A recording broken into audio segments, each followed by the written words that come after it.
ಶಿವಮೊಗ್ಗ ನಗರದಲ್ಲಿ ಕೂಲಿ ಕೆಲಸ ಮಾಡುತ್ತಿದ್ದ ಹೊರರಾಜ್ಯದ ಕಡುಬಡ ಕುಟುಂಬದ ಗರ್ಭಿಣಿಗೆ ಚಿಕಿತ್ಸೆಯ ಜೊತೆಗೆ ಪೌಷ್ಟಿಕಾಂಶಯುಕ್ತ ಆಹಾರದ ವ್ಯವಸ್ಥೆ ಹಾಗೂ ಶಿಕ್ಷಣದಿಂದ ವಂಚಿತರಾಗಿದ್ದ ಅವರ ಇಬ್ಬರು ಮಕ್ಕಳನ್ನು ಶಾಲೆಗೆ ಸೇರ್ಪಡೆ ಮಾಡುವ ಸಮಾಜಮುಖಿ ಕಾರ್ಯವೊಂದನ್ನು ನಾಗರಿಕರ ಸಹಭಾಗಿತ್ವದಲ್ಲಿ ವಿವಿಧ ಇಲಾಖೆಗಳು ಯಶಸ್ವಿಯಾಗಿ ಮಾಡಿದ ಘಟನೆ ಜುಲೈ 28ರಂದು ನಡೆಯಿತು. ಈ ಮಾನವೀಯ ಕಾರ್ಯದಲ್ಲಿ ಮಹಿಳಾ ಪೊಲೀಸ್ ಠಾಣೆ, ಅಕ್ಕಾಪಡೆ, ವಿನೋಬನಗರ ಪೊಲೀಸ್ ಠಾಣೆ, ಶಿಕ್ಷಣ ಇಲಾಖೆ, ಆರೋಗ್ಯ ಇಲಾಖೆ, ಮಹಿಳಾ ಮತ್ತು ಮಕ್ಕಳ ಕಲ್ಯಾಣ ಇಲಾಖೆ ಭಾಗಿಯಾಗಿದ್ದವು. ಇದರಿಂದ ಕೆಲ ಗಂಟೆಗಳಲ್ಲಿಯೇ ಬಡ ಕುಟುಂಬಕ್ಕೆ ಅಗತ್ಯ ನೆರವಿನ ಹಸ್ತ ದೊರಕುವಂತಾಯಿತು. ಇದಕ್ಕೆ ಉದಯ ಸಾಕ್ಷಿ ಡಿಜಿಟಲ್ ನ್ಯೂಸ್ ವೇದಿಕೆಯಾಗಿತ್ತು. ಮಧ್ಯಪ್ರದೇಶ ರಾಜ್ಯದ ಕಡು ಬಡ ಕುಟುಂಬದ ದಂಪತಿ ಕಳೆದ 5 ವರ್ಷಗಳಿಂದ ಶಿವಮೊಗ್ಗದಲ್ಲಿ ನೆಲೆಸಿದ್ದಾರೆ. ಕೂಲಿ ಕೆಲಸ ಮಾಡಿ ಜೀವನ ಸಾಗಿಸುತ್ತಿದ್ದಾರೆ. ಶೆಡ್ ಒಂದರಲ್ಲಿ ನೆಲೆಸಿದ್ದಾರೆ. ಇವರಿಗೆ 7 ವರ್ಷ ಹಾಗೂ 3 ವರ್ಷದ ಇಬ್ಬರು ಪುತ್ರರಿದ್ದಾರೆ. ಸದ್ಯ ಮಹಿಳೆಯು ಗರ್ಭಿಣಿಯಾಗಿದ್ದು ಅವರಿಗೆ ಸ್ಥಳೀಯ ಅಂಗನವಾಡಿ ಕೇಂದ್ರಗಳಲ್ಲಿ ಪೌಷ್ಟಿಕಾಂಶಯುಕ್ತ ಆಹಾರ ದೊರಕುತ್ತಿರಲಿಲ್ಲ. ನಿಯಮಿತವಾಗಿ ಆರೋಗ್ಯ ತಪಾಸಣೆಯೂ ನಡೆಯುತ್ತಿರಲಿಲ್ಲ. ಈ ಹಿಂದೆ ಅಪೌಷ್ಟಿಕತೆಯ ಕಾರಣದಿಂದಲೇ ಸದರಿ ಮಹಿಳೆಗೆ ಹೆರಿಗೆಯಾದ ದಿನದಂದೇ ಮಗು ಮೃತಪಟ್ಟಿತ್ತು. ಹಾಗೆಯೇ ಇವರ ಇಬ್ಬರು ಮಕ್ಕಳಿಗೆ ನಾನಾ ಕಾರಣಗಳಿಂದ ಸರ್ಕಾರಿ ಶಾಲೆ ಹಾಗೂ ಅಂಗನವಾಡಿಗಳಲ್ಲಿ ಸೇರ್ಪಡೆ ನಿರಾಕರಿಸಲಾಗಿತ್ತು. ಸದರಿ ಬಡ ಕುಟುಂಬಕ್ಕೆ ನೆರವಾಗುವಂತೆ ಕೆಲ ನಾಗರಿಕರು ಉದಯ ಸಾಕ್ಷಿ ಡಿಜಿಟಲ್ ನ್ಯೂಸ್ ಸಂಪಾದಕರಾದ ಬಿ ರೇಣುಕೇಶ್ ಅವರ ಗಮನಕ್ಕೆ ತಂದಿದ್ದರು. ಈ ಸಂಬಂಧ ಮಹಿಳಾ ಪೊಲೀಸ್ ಠಾಣೆ ಇನ್ಸ್ಪೆಕ್ಟರ್ ಸುರೇಶ್ ಎನ್ ಅವರನ್ನು ಸಂಪರ್ಕಿಸಿ ಮಾಹಿತಿ ನೀಡಲಾಗಿತ್ತು. ತಕ್ಷಣವೇ ಕಾರ್ಯಪ್ರವೃತ್ತರಾದ ಸುರೇಶ್ ಎನ್ ಅವರು ಸದರಿ ಕಾರ್ಮಿಕ ಕುಟುಂಬ ಕೆಲಸ ಮಾಡುತ್ತಿದ್ದ ಸ್ಥಳಕ್ಕೆ ಆಗಮಿಸಿ ಕುಟುಂಬದ ಅಹವಾಲು ಆಲಿಸಿದರು. ಇನ್ಸ್ಪೆಕ್ಟರ್ ಸುರೇಶ್ ಎನ್ ರವರ ಮಾಹಿತಿಯ ಮೇರೆಗೆ ಸ್ಥಳಕ್ಕೆ ಮಹಿಳೆಯರ ರಕ್ಷಣೆಯ ಅಕ್ಕಾಪಡೆ, ಸಾರ್ವಜನಿಕ ಶಿಕ್ಷಣ ಇಲಾಖೆ ಬಿಇಒ ರಮೇಶ್ ನಾಯಕ್, ಬೊಮ್ಮನಕಟ್ಟೆ ಪ್ರಾಥಮಿಕ ಆರೋಗ್ಯ ಕೇಂದ್ರದ ಸಿಬ್ಬಂದಿ ಆಶಾ, ವಿನೋಬನಗರ ಠಾಣೆ ಸಿಬ್ಬಂದಿಗಳು ದೌಡಾಯಿಸಿದ್ದರು. ಶಾಲೆ ಸೇರ್ಪಡೆಗೆ ಬಿಇಒ ರಮೇಶ್ ನಾಯಕ್ ಅವರು ತಕ್ಷಣವೇ ಕ್ರಮ ಕೈಗೊಂಡಿದ್ದರು. ತಮ್ಮ ವಾಹನದಲ್ಲಿಯೇ 7 ವರ್ಷದ ಬಾಲಕನನ್ನು ಗೆಜ್ಜೇನಹಳ್ಳಿ ಸರ್ಕಾರಿ ಶಾಲೆಗೆ ಕರೆದೊಯ್ದು ಅಧಿಕೃತವಾಗಿ ಬಾಲಕನನ್ನು ಶಾಲೆಗೆ ಸೇರ್ಪಡೆ ಮಾಡಿದರು. ಬಾಲಕನಿಗೆ ಅಗತ್ಯವಾದ ಶೈಕ್ಷಣಿಕ ಸಾಮಗ್ರಿಗಳನ್ನು ಕೊಡಿಸಿದರು.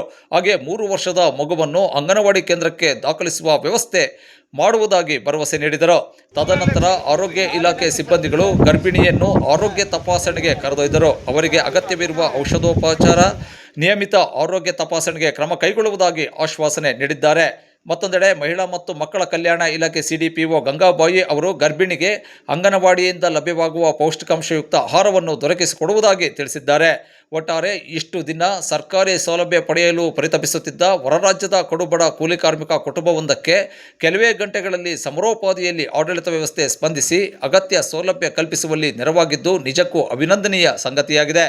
ಸದರಿ ಮಾನವೀಯ ಕಾರ್ಯದಲ್ಲಿ ಭಾಗಿಯಾದ ಮಹಿಳಾ ಪೊಲೀಸ್ ಠಾಣೆ inspector Suresh N, BEO Ramesh Nayak, ಮಹಿಳಾ ಪೊಲೀಸ್ ಠಾಣೆ ಸಿಬ್ಬಂದಿಗಳಾದ ರವಿಕುಮಾರ್, ಗೌರಿ ಎಸ್, ಅಕ್ಕಾಪಡೆಯ ಸಿಬ್ಬಂದಿಗಳಾದ ಅಮೃತಾಬಾಯಿ, ಮಮತಾ, ದೇವಕಿ ಬಾಯಿ, ವಿನೋಬನಗರ ಠಾಣೆ ಸಿಬ್ಬಂದಿಗಳಾದ ಆಕಾಶ್, ಮಲ್ಲಪ್ಪ, ಅರುಣ್ ಕುಮಾರ್, ಬೊಮ್ಮನಕಟ್ಟೆ ಪ್ರಾಥಮಿಕ ಆರೋಗ್ಯ ಕೇಂದ್ರದ ಸಿಬ್ಬಂದಿ ಆಶಾ, ಪತ್ರಕರ್ತರಾದ ಬಿ ರೇಣುಕೇಶ್, ಸಮಾಜ ಸೇವಕರು ನಿವೃತ್ತ ಶಿಕ್ಷಕರಾದ ಮಹೇಶ್ ಎಲಿಗಾರ್, ಸ್ಥಳೀಯರಾದ ರವಿ, ಮುರುಗೇಶ್, ಅಭಿನಂದನ್, ಷಡಾಕ್ಷರಿ, ಕುಂಚೇನಹಳ್ಳಿಯ ಷಣ್ಮುಖ ನಾಯಕ್ ಅವರಿಗೆ ನಾಗರಿಕರು ಮೆಚ್ಚುಗೆ ವ್ಯಕ್ತಪಡಿಸಿದ್ದಾರೆ. ಆರೋಗ್ಯ ಇಲಾಖೆಯಿಂದ ಆಶಾ ಕಾರ್ಯಕರ್ತರು ಬಂದಿದ್ದಾರೆ. ಅವರು ಸಹ ಕರ್ಕೊಂಡೋಗಿ ಚಿಕಿತ್ಸೆಯನ್ನು ಕೊಡಿಸ್ತಾರೆ. ಮತ್ತು ಈ ಮಕ್ಕಳನ್ನು ಈಗ ನಾನು ಕರ್ಕೊಂಡೋಗಿ ಶಾಲೆಗೆ ಅಡ್ಮಿಷನ್ ಮಾಡಿಸಿ ದಾಖಲಾತಿನ ಬರೆಸಿ ನಾನು ಹೋಗೋದು. ಮತ್ತು ಎಲ್ಲಿಗಾರ ಅಂತ ಪಾಪ ಬುಕ್ಸು, ಬಟ್ಟೆ ಇದೆಲ್ಲ ತಂದು ಕೊಟ್ಟಿದ್ದ ಸ್ಲೇಟ್ ಎಲ್ಲ. ಹಾಗೆ ಈಗ ಯಾವ ಮಗುನೂ ಶಿವಮೊಗ್ಗ ತಾಲೂಕಲ್ಲಿ ಉಳಿಬಾರ್ದು ಶಾಲೆಯಿಂದ ಹೊರಗಡೆ. ಅದನ್ನು ನಾವು ಆಂದೋಲನದ ರೀತಿಯಲ್ಲಿ ಮಾಡಿದ್ದೇವೆ. ಅದು ಮಾಡೋದಕ್ಕೆ ಎಲ್ಲ ಮಕ್ಕಳನ್ನು ಮುಖ್ಯವಾಗಿ ತರಬೇಕಂತ ಕೆಲಸ ಮಾಡ್ತೇವೆ. ಥ್ಯಾಂಕ್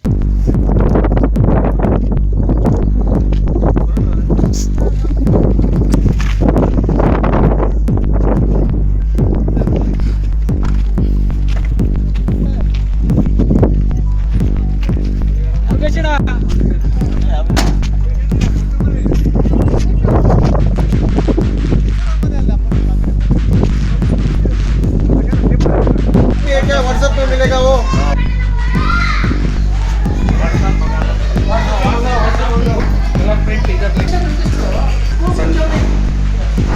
सर चेयर कोड़ी